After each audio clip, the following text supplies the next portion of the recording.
Bu gün baxırıq trigonometrik funksiyaların ən böyük və ən kiçik qiymətlərinin tapılmasına.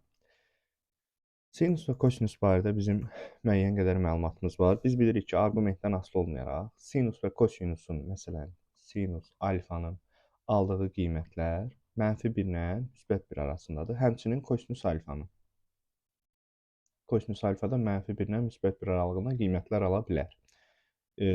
Alfadan asılı olmayaraq, orada 2 alfa da yazılsa, 5 alfa, 5x çıx 4, nə yazılır yazılsın, arqumentdən asılı deyil. Qarşısında əgər hər hansısa bir əmsala ədədə vurulubdursa, məsələn 2-yə vurulubdursa, artıq 2 sinus alfa -2 ilə -2 aralığında olacaq. Tangensin və kotangensin qiymətlər aralığı biz bilirik mənfi sonsuzluqdan müsbət sonsuzluğa. Yəni qeyd edək. Deməli, tangens alfa mənfi sonsuzluqdan müsbət sonsuzluğa bütün qiymətləri alır. Kotangens alfa da həmçinin. Bir də bizim bir düsturumuz var. Bu tip misallarda baxın belə bir şəkildə verilir. Y bərabərdir A sinus alfa üstəgəl çıx B kosinus alfa. Alfadan asılı olmayaraq bu ifadənin deyir ən böyük, ən kiçik qiymətini tap və yaxud qiymətlər aralığını tap. Qiymətlər aralığı olacaq, yəni y daxildir. Mənfi kök altında a kvadrat üstəgəl b kvadratdan müsbət kök altı a kvadrat üstəgəl b kvadrata. Bir nümunə də göstərək. Məsələn, tutalım belə bir ifadə verilib. Y bərabərdir 2 sinus x çıxılsın 5 kosinus x və ya üstəgəl ola bilər, çıx ola bilər arada. Onun bir önəmi yoxdur. Burada da necə olacaq? Deməli, dedik kök altında 2'nin kvadratı 4, 5'in kvadratı 25. Toplayanda nə? 29. Mənfi kök altında 29'dan müsbət kök altında 29'a. Məsələn, ən kiçik qiyməti bu olur, ən böyük qiyməti bu olur. Bax, bu şəkildə verilən ifadələrin ən böyük, ən kiçik qiymətinin tapılması. İndi davam eləyək, misallara başlayaq həllərini göstərməyə. Deməli, birinci ifadədə, baxın, bunlar artıq sadədirlər. Biz bilirik ki, kosinus x-in bizdən ən kiçik qiymətini istəyir. Kosinus x ən kiçiyi alır, -1. -1'i vuruqca, -3, ikinci üstünə -3 gəlir, -1 B variantı. İkinci sual, ən böyük qiyməti sinus 2x. Burada arqument bizə maraqlı deyil, yəni buna bir alfa kimi baxın. 1 qiymətini alır ən böyük, 1'i 2'yə vuruq. 2, 3, bizdən ən böyük qiymətini alması üçün sinusun yerinə mənfi qiymətini yazaq. Çünki burada da mənfi var. İkisi bir yerdə müsbət olsun. Üstünə 2 gələcək. Cavabımız olacaq 5. Yenə ən böyük qiyməti. Baxın, sinus 3x də olsa ən böyük qiyməti 1'dir. 1'i vururuq 2'yə. 2, 2'dən də 2 çıxır. 2'də 1 çıxırıq. 1/5. Ən böyük qiymət olur 1/5. Ən kiçik qiyməti -1 yazsaq, -1'i 3'ə vururuq. -3, üstünə 0/5 gələndə -2/5. Ən kiçik qiyməti -0/5. Beşinci sual. Baxın, bu göstərdiyimiz qaydaya, düstura əsasən demək olar. Baxın, kosinus x üstəgəl sinus x-in biz hansı aralıqda qiymətlər aldığını tapaq. Baxın, əmsalları 1-də axı bunun. Kök altında 1'in kvadratı üstəgəl 1'in kvadratı. Deməli, mənfi kök altında 2-dən müsbət kök altında 2-yə. Ən kiçik qiyməti bu da, ən böyük qiyməti bu. Sinus 30'un da biz qiymətini bilirik. 2'də 1. İndi bizdən ən kiçik qiyməti istəyir. Baxın, 0 ilə 1 arasında yerləşən ədədlərdən, baxın, birdən böyük bir ədəd götürək. Məsələn, 2. 2 kiçikdir 2'nin kvadratından, kiçikdir 2'nin kubundan. Yəni, dərəcə artdıqca ədədimiz böyüyür. Amma 0 ilə 1 arasında yerləşən ədədlərdə dərəcə artdıqca ədədimiz kiçilir. Baxın, 4'də 1. 2'də 1'in kvadratı eləyir 4'də 1. 4'də 1 artıq 2'də 1'dən balacadır. O da kiçikdir 2'də 1'in kubundan. Bizdən ən kiçiyi istəyir. Ona görə bunun qüvvətini ən böyük neçə yaza bilirik? Kökdə 2 yaza bilirik də. Ən böyük, deməli, əsas 0 ilə 1 arasında yerləşdiyinə görə qüvvət üstünə ən böyük ədəd götürürük ki, ifadəmiz ən kiçik qiymətini alsın. Yəni, ifadəmizin ən kiçik qiyməti olur o. B variantı. 6-cı sual. 6-cı sualda yenə həmçinin ən kiçik qiyməti. Baxın, sadəcə burada arqumentlərin eyni olmağına baxın. İkisi də x-dir. 2'nin kvadratı üstəgəl 2'nin kvadratı. Kök altında 8. Deməli, mənfi kök altında 8'dən, müsbət kök altında 8'dən. Ən kiçik qiymət də mənfi kök altında 8. Y variantı. Kök altında 8, 2 kökdə 2 deməkdir. Funksiyasının qiymətlər çoxluğu. Bu suallarda nə etmək? Mən daha çox məsləhət görürəm tam kvadrat ayırmağı. Düzdür, ən böyük, ən kiçik qiymətin düsturda yazıla bilər, amma bir şeyi bəzən unuda bilirik. Sinus x -1 ilə -1 arasında qiymətlər alır. Ona görə diqqətli olmaq lazımdır. Nə deyirəm? Baxın, sinus kvadratı sinus x 7,125. Bu qalsın bir qıraqda. Bu ikisinə baxıb biz tam kvadrat ayırırıq da. Yadınızdadırsa, məsələn, t kvadrat, tamam, belə bir funksiya yazaq. Çıx t üstəgəl 7,25. Biz burada məsələn tam kvadrat ayıranda bu ikisinə baxıb belə yazırdıq. Y bərabərdir. T çıx 2-1-in kvadratı. Baxın, t çıx 2-1-in kvadratı bizə bunu verir.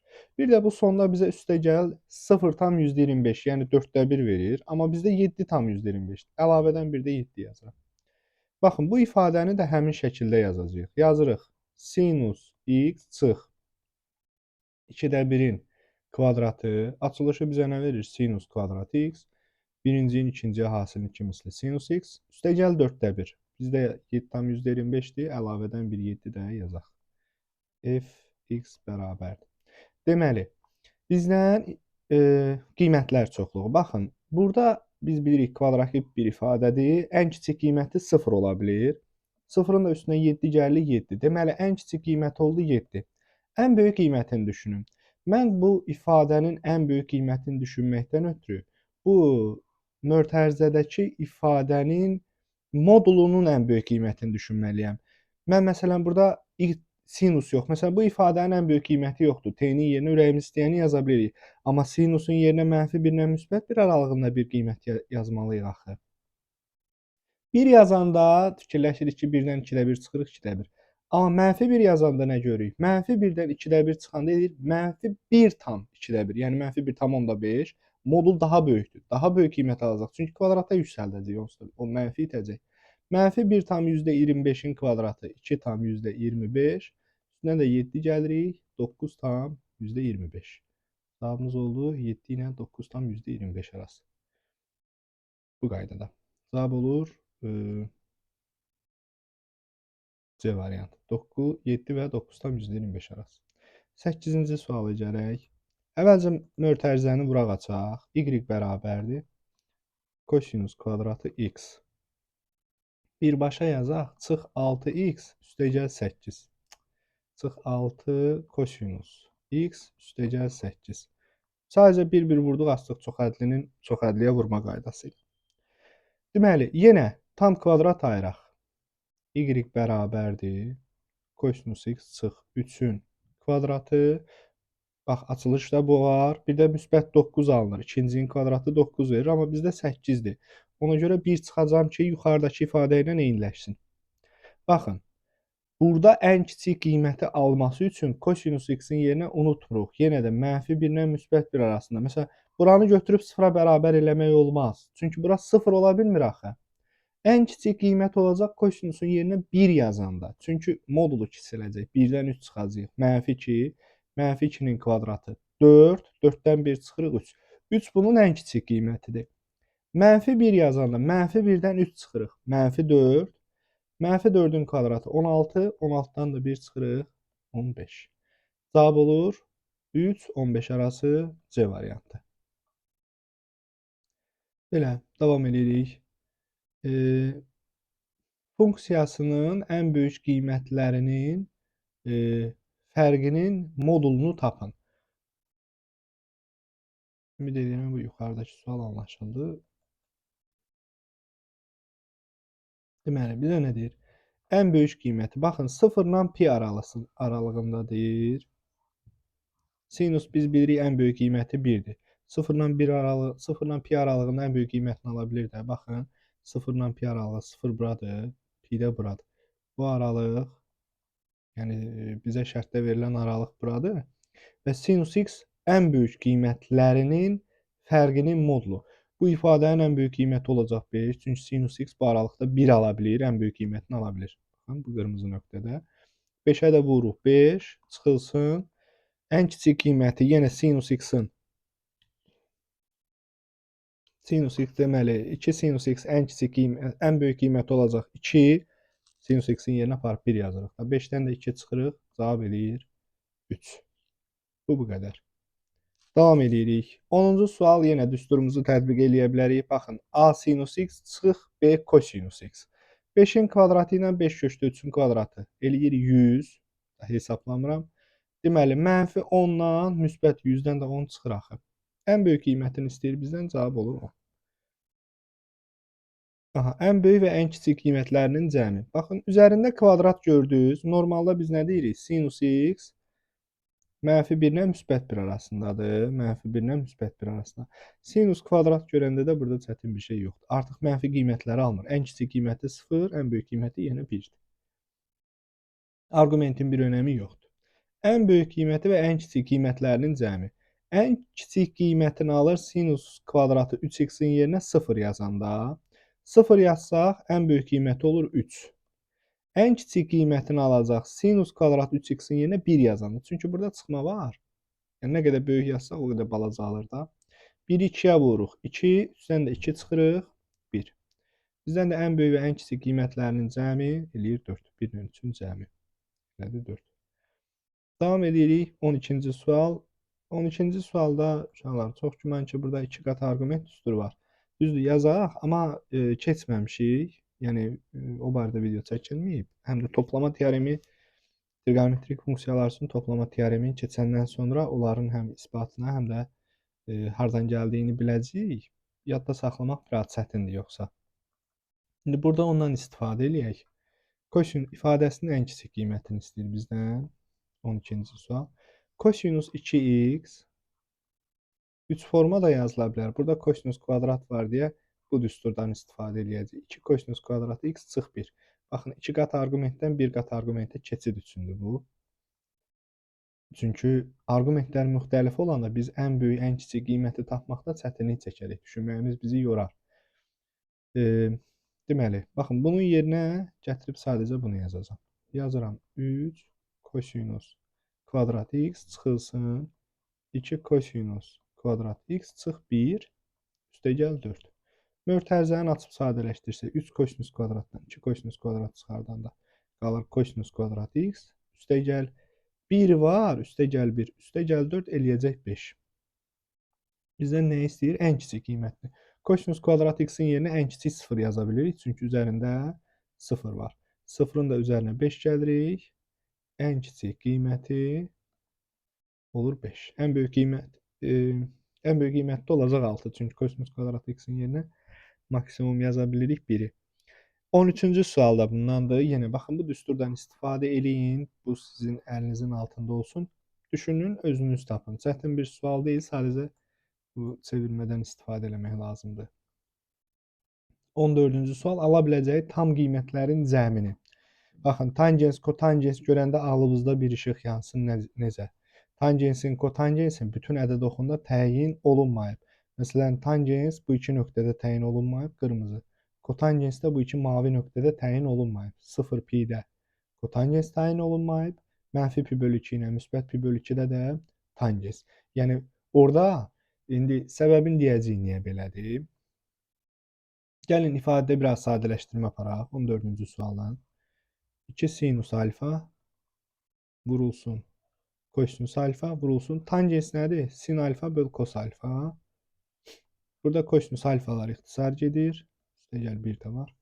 Qalır nə? 2 sinus kvadrat alfa üstəgəl 1. Bax, sinus kvadrat alfa biz deyirik ki 0-1 aralığında qiymət alır.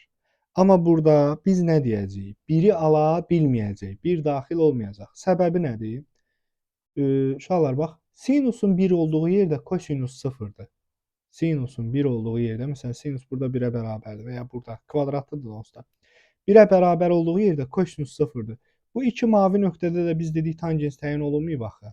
Çünki sin böl kos ifadə mənasızlaşır. Bizə ifadəni birbaşa belə versə, bəli, 0-1 aralığında 1-i daxil götürə bilərik. Amma burada 1-i götürməyəcəyik. 1 daxil deyil. Çünki həmin nöqtələrdə tangens təyin olunmayıb. Vəssalam. Deməli, bizim bu ifadə ümumilikdə hansı aralıqda qiymətlər alacaq? 0-ı 2-yə vururuq. 0, üstünə 1 gəlirik. 1. 1-i 2-yə vururuq. 2, 2-nin üstünə 1 gəlirik. 3. Amma 3-ün özün ala bilmir. Ala biləcəyi tam qiymətlərin cəmini istəyir. 1 ala bilir. Bu aralıqda yerləşən bir də ikinci tam ədəd 2-dir. 3 ala bilmir. 1 ilə 2-ni toplayırıq, cavab olur 3 bu qaydada. 14-cü sual belə. 15-ci sual məncə sizə qalsın. Yenə baxın kotangens. Kotangensin dəyər almadığı yerlər bir bu nöqtədir, bir də bu. 0 ilə pi də dəyər ala bilmir, qiymət ala bilmir. Nəzərə almaq lazımdır onu. Gəldik 16-cı suala. 16-cı sual bizim düsturdur. Yenə baxın sinus 7 alfa, kosinus 7 alfa. Sadəcə arqumentlərin kvadratlarını toplayırıq. Kök altda 5-in kvadratı 5, 2-in kvadratı 4. Topladıq elədi 9. 9-dan da 3 çıxır. Mənfi 3 ilə 3 arası. Düstur dediyi kök altında, mənfi kök altında a kvadrat üstəgəl b kvadratdan kök altına a kvadrat üstəgəl b kvadratdan. Sadəcə baxın, bu əmsalların kvadratları cəmini topladıq. Ən böyük qiyməti ilə ən kiçik qiymətinin hasili. İndi üzərinə də 5 gəlməliyik. 5 gələndə ən kiçik qiymət olur 2, ən böyük qiyməti də 8. Hərəsinin üstünə 5 gəldim, buradakı 5-ə görə. Şimdi bunlar da bir-birinə vuranda 16. Ən böyük qiymətindən ən kiçik qiymətinin hasili. Gələk 17-ci suala. Müxtəlif arqumentlərdir. Görürsünüz, alfa var, beta var. Deməli, artıq burada bizə maraqlı deyil. Ən böyük qiyməti ilə ən kiçik qiymətinin hasili. Ən böyük qiymət biz bilirik. Üstü tək də olsa, cüt də olsa ən böyük qiymət 1 olacaq. Hər ikisi ayrı-ayrılıqda bu dəfə 1 verə bilir. Çünki müxtəlif bucaqlarla göstərib də birinə alfa deyib, birinə beta. 1-i vuruq 3-ə 3. 4-ü vuruq 1-ə 4. 3, 4, 5. Topladıq elədi 12. Ən böyük qiyməti oldu 12. Ən kiçik qiyməti. Bax, sinus üstü tək olduğuna görə 5-ci dərəcədə mənfi 1 qiyməti yenə alacaq. Amma kosinus üstü 6 ən kiçik qiyməti 0-dır. Mənfi 3 üstəgəl 0 üstəgəl 5. Mənfi 3-ün də üstünə 5 gələndə 2. Ən kiçik qiyməti də olur 2. Ən kiçik qiyməti ilə ən böyük qiymətinin hasilini istəyir. Burada da 2-ni 12-yə vuruq 24. 17-ci sualda cavab olur 24. 18-ci sual. Məsələn, ya sinusu kosinusa, ya da kosinusu sinusa çevrilərək yaza bilərik. Yazaq belə 10 kosinus kvadrat alfa üstəgəl 2 vurulsun. Baxın, sinus kvadratı nədir? 1 çıx kosinus kvadratıda, birdən kosinus kvadratını çıxanda sinus kvadratı qalır. Əsas trigonometrik eyniliklərdə. 10 kosinus kvadratından 2 kosinus kvadratını çıxanda qalır 8 kosinus kvadratı alfa üstəgəl 2. Ən böyük qiyməti ilə ən kiçik, ən böyük qiymətini hesablayın. Ən böyük qiyməti kosinus kvadrat ən böyük 1 alır. 1-i 8-ə vuruq. 8 üstünə də 2 gəlirik 10. Gəlin elə ən kiçik qiymətini də yazaq. 0 yaza bilirik. 0-ın üstünə 2 gəlir 2. 2 ilə 10 arasında qiymətlər alır. Ən böyük qiyməti olur 10. 19 da 18-in demək olar eynisidir. Sinus kvadratının əvəzinə 1 çıx kosinus kvadrat yazın. Və ya kosinus kvadratı alfanın əvəzinə 1 çıx sinus kvadrat yazın. Heç bir önəmi yoxdur. Davam edirik 20-ci sualla. Ən böyük qiymətini istəyir. Uşaqlar, bir kəsr ifadənin, indi orada mənfiləri nəzərə almayaraqdan deyirəm. A-nın müsbət olduğunu fərz eləyək. Tamam, 5 bölünsün A. Bu ifadənin ən böyük qiymətini istəyirsə, biz A-nın ən kiçik qiymətini tapmalıyıq. Yenə deyirəm, A böyükdür 0-dan. Halı üçün düşünürük. Niyə ən kiçik qiyməti? Nə qədər balaca ədədə bölsək, məxrəc nə qədər kiçikdirsə, ədəd bir o qədər böyükdür. Deməli, biz bu ifadənin hansı aralıqda yerləşdiyini hələ ki öyrənək. Necə öyrənirik? 3-ün kvadratı ilə 4-ün kvadratını toplayırıq. Vəssalam. Bu da 5-in kvadratı edir. Deməli, bax, bu ifadə mənfi 5 ilə müsbət 5 aralığında qiymətlər alır. Üstünə 7 gələcək. 7 gələndə də olacaq 2 ilə 12 arası. Deməli, ən kiçik qiyməti 2-dir, ən böyük qiyməti də 12. Nə qədər balaca ədədə bölsək, yəni ən kiçik qiymətinə böləcəyik ki, biz bunun ən böyük qiymətini tapaq. 15-i də 2-yə böləndə 7,5. Ən böyük qiyməti olur 7,5. Ən kiçik qiymətini tapmaqdan ötürü də 12-yə böləcəyik. 21-ci sualda həmçinin bu ikisinin kvadratları cəmi 8 ilə 6-nın mənfi 10-dan müsbət 10 arasıdır. Mənfi 10, müsbət 10 arası. Yenə 12 də üstünə gəlsək, olacaq 2 ilə 22 arası. Ən böyük qiymətini istədiyinə görə ən kiçik məxrəcin ən kiçik qiymətinə bölürük, olur 4,5. 22-ci sual. Arqumentlər müxtəlifdir və ən böyük, ən kiçik qiymətini tapın. Maraqlı bir sualdır. E, Düşünməliyik, müxtəlif bucaqlar veribdir bizə. Sinus 30 bizə bəllidir. Aha. Gəlin belə eləyək. Gəlin burada uşaqlar nəyə fikir veririk? Baxın, burada bir müsbət x var, burada bir mənfi x var. Cəmin hasilə çevirmə düsturundan istifadə edəcəyik. Düzdür, keçməmişik bunu da, amma öyrənəcəyik, amma burada bunu tətbiq eləyək. Çünki burada x-lar gedəcək birində, 2x qalacaq. İndi düsturu yazın baxaq. Sinus u üstəgələk sinus v bərabərdir.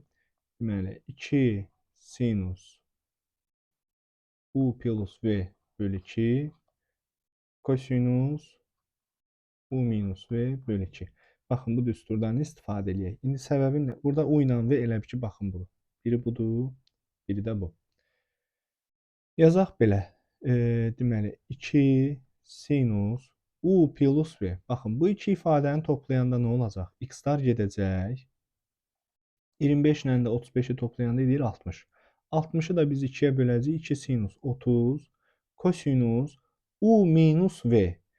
Deməli, u-dan, yəni bundan, bunu çıxanda nə qalacaq? Olacaq belə də 10 üstəgəl 2x. 10 da 2-yə böləndə 5 üstəgəl x.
Hə, davam edirik. Eee, deməli, son olaraq nə olur? 4 kosinus 2 alfa üstə gələk 3 sinus 2 alfa çıx 2. Və burada artıq arqumentlər eyni olduğuna görə biz düsturumuzu tətbiq eləsək, biz bilirik ki, 3-ün kvadratı ilə 4-ün kvadratını toplayırıq. -5 ilə -5 aralığında qiymətlər alır. 2 də çıxsaq hər birindən olacaq -7 ilə 3 arasında. Yəni bu ifadə -7 və 3 arasında qiymətlər alır. Müxtəlif düsturları tətbiq eləməli olduq. Başqa yolumuz yox idi ona görə. Davam edirik 24-cü sualla. Burada birinci sadələşdirmə aparacağıq. 1 üstəgəl kotangens kvadratı. Amma bir şey də ağlımızda tutaq. Kotangens görəndə bir məhdudiyyət var. Bunu ağlımızda saxlayaq. Deməli, ifadə bizə birinci tərəfi hələ ki olduğu kimi saxlaya da bilərik. Yəni saxlayaq hələ ki olduğu kimi. 2 çıxılsın kosinus kvadrat alfa çıxılsın kosinüslü 4 alfa. Bu qalsın burada. 1 üstəgəl kotangens kvadratının əvəzinə biz nə yaza bilərik? Kosinus kvadrat alfa böl sinus kvadrat alfa. Bu da bərabərdir. Sinus kvadrat alfa da sinus kvadrat alfa üstəgəl kosinus kvadrat alfa o da bizə verir 1. Yəni bu ifadənin qiyməti oldu 1 üstəgəl sinus kvadrat alfa. Yaxşı, buradakı ifadələri necə dəyişək? Gəlin vuruqlara ayrımı eləyək. Vuruqlara ayrıma deyəndə nə nəzərdə tuturam? 1 çıxılsın kosinus kvadrat alfa üstəgəl 1, baxın bu 2-ni 1 və 1 olaraq ayrı-ayrı yazdıq. Çıxılsın kosinüslü 4 alfa. Buradan da baxın, burada tətbiq eləyəcəyimiz düstur nə ola bilər? A kvadrat çıx B kvadrat düsturu, bildiyimiz müxtəsər vurma düsturu. 1 çıxılsın kosinus kvadratı alfa üstəgəl digərini yazaq. 1 çıx kosinus kvadrat alfa 1 üstəgəl kosinus kvadrat alfa. Və burada biz 1 çıx kosinus kvadrat alfanı mötərizə xaricinə çıxartsaq 1 çıx kosinus kvadrat alfanı çıxartdıq mötərizə xaricinə. Nə qalır? Buradan 1 qalır. Üstəgəl. Buradan da 1 üstəgəl kosinus kvadratı alfa. Və biz bunu nəyə vuracağıq? 1 bölünsün sinus kvadratı alfaya. Kənarda da bizə bunu vermişdir. 1 çıx kosinus kvadratı alfa ilə sinus kvadratı alfa deməkdir. Bunlar getdi. Qaldı 2 üstəgəl kosinus kvadratı alfa. Kosinus kvadratı alfanın aldığı qiymətlər 0 və 1 aralığındadır. Üzərində kvadrat var deyə mənfi qiymətlər ala bilməz. Deməli, kotangens nədir? Sinus böl kosinus. Ən kiçik qiymətini. Kotangens kosinus böl sinus. Kosinus böl sinus. Kosinusun 1 olduğu yerdə sinusun mənası yoxdur. Bizdən onsuz da ən kiçik qiymətini istəyir. Ən kiçik qiyməti kosinus kvadratının yerinə 0 yaza bilərik. 0 yazanda kotangensin mənası var. Kosinusun 0 olduğu yer haradır? Pi bölü 2 və ya mənfi pi bölü 2. Orada da kotangensin mənası var. Deməli, ən kiçik qiyməti olur 2. Ən böyük qiymətini istəsiydi. Təbii ki, yoxdur. Necə yoxdur? Aparıb yerinə 1-i yaza bilmirik. Çünki kosinusun 1 olduğu yerdə kotangensin mənası olmur. 1 daxil olmayacaqdır da. 2 üstəgəl 1 eləyəcək 3, amma 3-ün özünü ala bilmir. 3-dən balaca. 3 özü daxil deyil. Bu formada qiymətləri alır. Bizdən onsuz da ən kiçik qiymətini istəyir. Cavab olur 2. Bu da maraqlı bir sualdır. Suallar getdikcə çətinləşir. Davam edək. 2 qat arqument. Çox güman ki 25-ci sualda da var. Gəlin yazaq. 2 sinus kvadratının əvəzinə 1 çıxılsın kosinus kvadratı yazarıq. Yazaq 10 kosinus kvadratı x üstəgəl 2 vurulsun. Sinus kvadratının əvəzinə yazırıq 1 çıx kosinus kvadratı x üstəgəl yox çıx 6 çıxdı. Bunu yazaq yenə 3 vurulsun 2 sinus x kosinus x. Bu bizə 2 sinus 2x-in açılışıdır bu. Sadələşdirmə aparaq. 8 kosinus kvadratı x üstəgəl 2 çıxılsın 3 sinus 2x. Yenə deyirəm, sadəcə düsturdur. Düsturu bilin, sonrası öyrənəcəyik. Burada da yenə bir parçalama aparaq. Yazaq 4 vurulsun kosinus 2 kosinus kvadratı x çıxılsın 1. Bu bizə kosinus 2x-i verir. Ona görə çıx 1 yazdıq. Baxın, çıx 4 alınır. Amma bizə üstəgəl 2 də axı. Ona görə əlavədən bir 6 yazın. Çıxılsın 3 sinus 2x. Deməli, bu bizə verir kosinus 2x. Olur 4 kosinus 2x çıxılsın 3 sinus 2x üstəgəl 6. Arqumentlər eyniləşdi, bəli. Deməli, -5 ilə -5 arası. 4-ün kvadratı ilə 3-ün kvadratı. Burada toplama, çıxma bir önəm daşımır.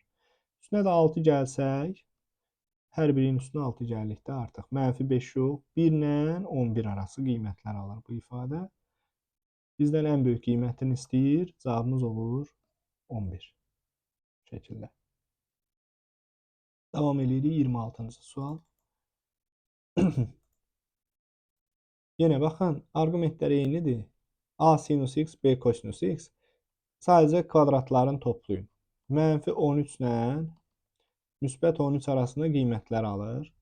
4 də çıxsaq, 4 çıxanda olacaq -17 ilə 9 arasında qiymətlər alır. Amma kök altı ifadə olduğuna görə, baxın, ifadənin özü kökün altında olduğuna görə, biz bunun qiymətləri oblastını, yəni kök altında 0-dan 9-a götürəcəyik. 0-dan 9-a. Mənfinin həqiqi kök çıxmır, axı həqiqi ədəd çıxmır, ona görə. Bizdən tam ədədlər istəyir də. Qiymətlər çoxluğuna daxil olan. Və bu ifadə unutmayaq, kökün altındadır. Deməli, funksiyanın bizə verdiyi qiymətlər 0-dan 3 aralığında olacaq. Çünki bu ən böyük 9 ala bilir. 9-dan da 3 çıxır. Və -13-ə kimi, 17-yə kimi qiymətlər alırdı. Təbii ki, mənfiləri götürmürük. 0-a kimi olanlardan da ən böyük 9 idi. 9-dan çıxdı 3. 9-dan balaca ədədlər, bir də ən balaca 0 alır və s. Tam ədədlərin sayını istəyir. 0, 1, 2, 3. 4 dənə tam ədəd var ki, bunun qiymətlər çoxluğuna daxildir. Davam edirik 27-ci sual. 27-ci sual barədə biraz danışmışıq. Tangens üstəgəl kotangens x-i bir dəfə biz müqayisəsini apardıq. İndi hansı aralıqda olduğuna baxaq. Hansı rübdür? Yazana kimi özünüz də fikirləşib deyə bilərsiniz. Pi ilə 3pi bölü 2. Baxın, pi buradır, 3pi bölü 2 də bura. Təbii, daxil deyirlər boş dairənin. Bu aralıqda tangens, kotangens haqqında hansı fikir deyə bilərik? İşarəsi barədə müsbətdir. Çünki, gəlin bunları da qeyd edək. Məsələn, burada kosinus da mənfidir, sinus da mənfidir. Birinci rübdə kosinus da müsbətdir, sinus da müsbətdir. Ona görə 1 ilə 3-də hər ikisi müsbətdir, amma 2 ilə 4-ə baxın, biri müsbət, biri mənfi. Biri müsbət, biri mənfi, o artıq bizə mənfi verir. Nəysə, burada 3-cü rüblədə müsbət qiymətlər alır və biz belə bir ifadə demişdik. 1 bölü x üstəgəl x-in aldığı qiymətlər çoxluğu, yəni x-dan asılı olmayaraq, hansı aralıqda olurdu? Mənfi sonsuzluqdan mənfi 2-yə birləşir 2-dən müsbət sonsuzluğa. Mənfi 2 ilə müsbət 2 aralığında qiymətləri ala bilməz. Və burada x ancaq müsbət qiymətlər olduğuna görə heç bu aralığı da götürməyəcək. 2-dən müsbət sonsuzluğa. Bu ifadənin ən kiçik qiyməti 2-dir. 2-nin də üstünə 7 gəlirik, 9. 9-dan ən az çıxır 3. 3-dən müsbət sonsuzluğa bütün qiymətləri alır. Baxın bu ifadə. Qiymətlər çoxluğu. Bizdən ən kiçik qiymətini istəyir. Təbii ki, götürürük 3-ü. Və salam, bu qədər. Bunun isbatını bir dəfə göstərmişik. Özünüz əgər öyrənmək istəsəz, yenidən baxarsınız. Tangens və kotangens funksiyalarındaydı deyəsən, elə bir sual. Yəni bu trigonometrik funksiyalar bölməsində videoların birində izah eləmişəm. Davam edirik. Yəni isbatını izah eləmişik. Lap isbatını bilməsək də, ifadə haqqında ümumiyyətlə 2 dənə tərsə, niyə x-dan 1 bölü x götürdük? Tangens, məsələn, bu tutalım a-ya bərabərsə, bu 1 bölü a-dır. Bir-birlərinin tərsidir axı kotangensdən tangens. X məsələn mənfi qiymətlər verdikdə bu aralıqda qiymətlər alır. Müsbət qiymətlər olanda da 2-dən böyük alır ancaq. 2-dən balaca ala bilmir. Müsbət olanda. Mənfi olanda da mənfi 2-dən böyük ala bilmir. Məsələn, 1-ə bərabər ola bilmir. Davam edirik. 28-ci sual. Ən böyük qiyməti. Bu suallar artıq sadələşdi. Məsələn, bu arqumentdən asılı deyil.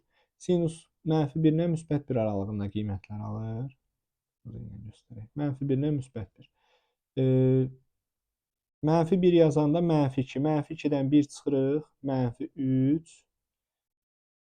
-1 yazanda 2-yə vururuq 2, 2-dən 1 çıxırıq 1. -3-dən 1 aralığında qiymətlər alır. Ən kiçik qiyməti -3, ən böyük qiyməti 1. B ilə Y variantı getdi 1-ə. Kosinus da yenə arqumentdən asılı deyil. -1 ilə -1 aralığında. -1 yazanda ən böyük qiymətini alır. 4. Çünki -1-i çıxmaq üstünə gəlmək. 1 yazanda da ən kiçik qiyməti alır. 2 ilə 4 aralığında. Ən böyük qiyməti 4-dür, ən kiçik qiyməti də 2. AD getdi 2-yə. AD. Və qaldı nə bir dənə C qalıb yəqin ki o da. Burada hə, kosinus kvadratdır 0 ilə 1 aralığında. 0 yazanda 0 üstünə 3 gəlir 3. Kvadrat olduğuna ən kiçik qiymət 0 oldu. 1 yazanda 1, 2-yə vururuq 2, üstünə 3 gəlir 5. Ən böyük qiymət də 5. Bizdən də ən böyük qiyməti 5-dir. C variantı da 3-cüyə. BY, AD, C.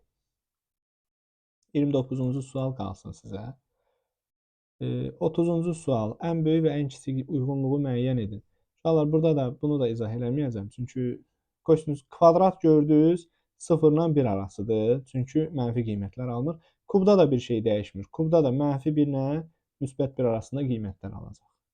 Yəni sinus kubu olmasın, üstü 5 olsun, sinus alfa olsun. Yəni necə sinus alfa -1, -1 arasında qiymətlər alırsa, kubu da -1, -1 arasında qiymətlər alır. 31-ci sual. Funksiyalarının ən böyük qiymətləri bərabər olarsa, ən böyük qiymətləri. Aha. Deməli, ən böyük qiymətlərini tapmaqdan ötürü sinus 3x biz bilirik ki, burada ən böyük qiyməti 1-dir. 1-i vururuq 2-yə, 2 üstəgəl b kvadratı. Bu ifadənin ən böyük qiyməti olur 2 üstəgəl b kvadratı. Bərabərdir. Bunun ən böyük kosinus 2x-in ən böyük qiyməti nədir? 1. 1-i 3b-yə vururuq, olur 3b üstəgəl 12. Bu da bu ifadənin ən böyük qiyməti və ən böyük qiymətlər deyir bərabərdir. 1 kvadrat tənliyi alınır. B kvadrat çıx 3b, 3b-ni bu tərəfə keçdik. 12-ni də bu tərəfə keçirik. 2-dən 12 çıxırıq, -10. Bərabərdir 0. Burada da vietlə tapsaq, cəmi 3 hasili -10. 5 və -2. Bizdən B parametrinin hansı müsbət qiymətindədir? Cavab olur 5. 32-ci sual. Baxın, yenə tangens var. Tangens görəndə artıq qorxmalıyıq ki, bir məhdudiyyət var. Sadələşdirmə aparaq. 4 sinus x üstəgəl 3 kosinus x vurulsun. Tangens x-in əvəzinə yazaq. Sinus x böl kosinus x. İxtisar gedir. Və elə bir 3 sinus x, bu da 4 sinus x. Bir yerdə eləyir 7 sinus x. Və 7 sinus x-in biz ən böyük qiyməti bilirik ki, -1 ilə -1 arasıdır. Amma bu dəfə bunlar daxil olmayacaq. Çünki sinusun -1 və ya -1 aldığı yerdə kosinus 0-dır. Və kosinusun 0 olduğu yerdə tangens təyin olunmayıb. Ona görə -1 ilə -1 daxil olmayacaq. Heç biri daxil olmayacaq. Onu da 7-yə vuracaq. Olacaq nə? -7 ilə -7 arası. Ən böyük tam qiyməti olur 6. 7-dən balaca ən böyük tam ədəd olur 6. 33-cü sual da bundandır. Yəni eynisidir. Yenə kotangensi kosinus böl sinus kimi göstərərsiniz. 5 alınır deyəsən. 5 kosinus x qalır. Ən böyük qiyməti olacaq 4. Çünki kosinusun 1 olduğu yerdə sinus 0-dır. Sinusun 0 olduğu yerdə də kotangens təyin olunmayıb. Davam edirik. Yenə tangens alfa üstəgəl kotangens alfa. Bu dəfə bu hansı rübün bucağıdır? Baxın, -pi/2 ilə -pi/2 bura, 0 da bura.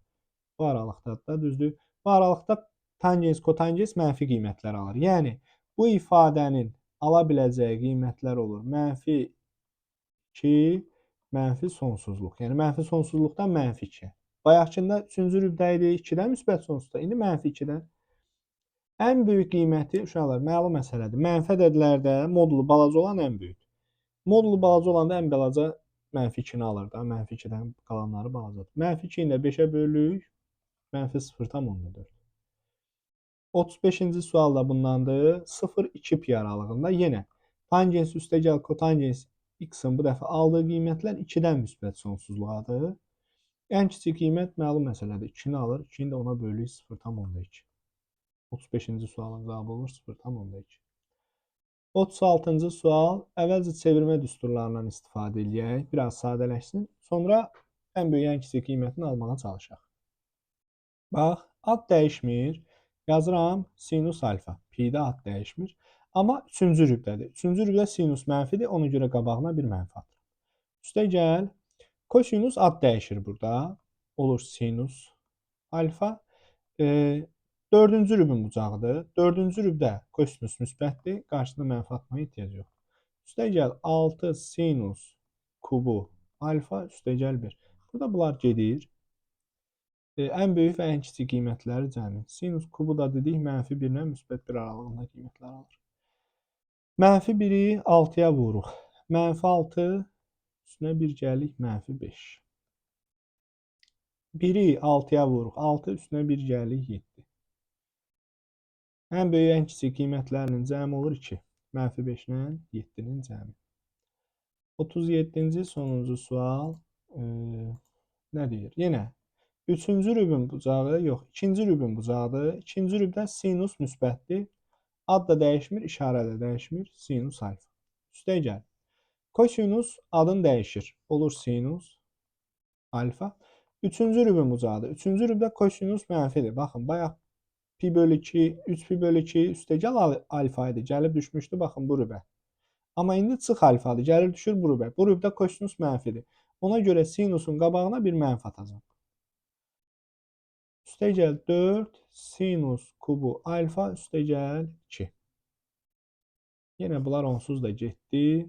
Yenə sinus kubudur mənfi 1 ilə müsbət 1 aralığında qiymətlər alır. Üstünə də 2 gəlsək, belə bir 4-ü mənfi 1-ə, mənfi 4 üstünə 2 gəlik, mənfi 2, 4-ü 1-ə vuruq, 4 üstünə 2 gəlik, 6. Mənfi 2, 6 aralığında qiymətlər alır. Ən böyük və ən kiçik qiymətlərinin cəmi dedir 4. Bu qədər. Deməli, bölməmizin adı nədir? Trigonometrik funksiyaların ən böyük, ən kiçik qiymətləri haqqında müəyyən qədər məlumatımız oldu. Burada yenə deyirəm, isbatını bilmədiyimiz 2 dənə şey var. Bir o, a sinus x üstə gəl çıx b kosinus x. Qiymətlər aralığını istəyəndə mənfi kök altında a kvadrat üstə gəl b kvadratdan, müsbət kök altında a kvadrat üstə gəl b kvadrata kimi. Bir də tangens x üstə gəl kotangens x-in qiymətləri aralığı mənfi sonsuzluq mənfi 2 birləşir 2 müsbət sonsuzluq. Yəni, burada məsələn tangens ümumilikdə də belə baxaq. 1 böl a və yaxud a üstə gəl 1 böl a. A mənfi qiymətlər alanda bu aralıqda qiymətlər alır. A müsbət olanda bu aralıqda qiymətlər alır. Mənfi 2, 2 aralığında heç bir qiyməti ala bilməz. A-nın həqiqi qiymətlərində. Bu da belə. Yəni, bu ikisi mütləq şəkildə, bunlar artıq ikisi əzbərədir. Qalanların işlədiyi sualları müəyyən qədər formalaşdır.